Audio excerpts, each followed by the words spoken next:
दसरा मेळाव्यातून हल्लाबोल करण्यात आलेला आहे। या संदर्भातल्या टॉप 9 बातम्या पाहूयात। आम्ही एकत्र आलोय ते एकत्र राहण्यासाठी, मराठीसाठी आम्ही एकत्र येणार। मनसेसोबतच्या युतीवर उद्धव ठाकरेंची प्रतिक्रिया। हिंदुत्वावरून आमच्या अंगावर येऊ नका, ठाकरेंचा भाजपला इशारा। तर शिवतीर्थाच्या पलीकडचं शिवतीर्थही आपलंच मानायला हवं। राज ठाकरेंवर संजय राऊतांचं सूचक वक्तव्य। पंकजा मुंडेंकडून उभं राहणाऱ्या मराठ्यांना निवडणुकीत पाडा। दसरा मेळाव्यात जरांगेंच्या निशाण्यावर पंकजा मुंडे। गुलाम शब्दावरून जरांगेंचा मुंडेंकडे काम करणाऱ्या मराठ्यांवर रोष व्यक्त। रक्तबीजासारखा जातीवादाचा राक्षस आता जन्माला आलाय। हा राक्षस नेस्तनाबूत करण्याची शक्ती मिळावी। पंकजा मुंडेंचं दुर्गा देवीच्या चरणी साकडं।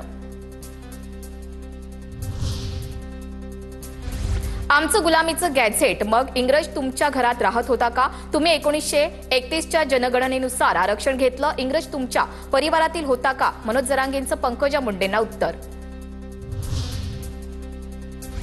ओबीसींचा कट ऑफ 485 तर ईडब्ल्यूएसचा 450 आहे। कुणाला फसवताय? काही जणांना खुर्ची मिळवण्यासाठी ओबीसी मधून आरक्षण हवंय। मराठा आरक्षणावर धनंजय मुंडेंची प्रतिक्रिया।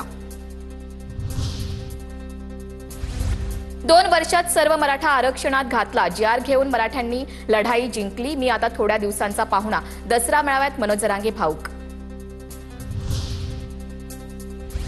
2 घास कमी खावा पण स्वाभिमानानं राहा, गुंड पाळू नका।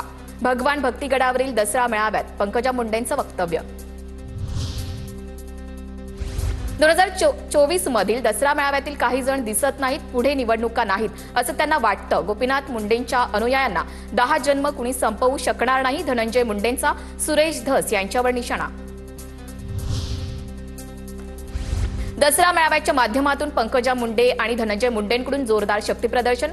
भगवान भक्तिगडावरील पंकजा मुंडेंच्या मेळाव्याला मोठ्या प्रमाणात गर्दी। पंकजा मुंडेंच्या मेळाव्यात वाल्मिक कराडचे फोटो झळकले।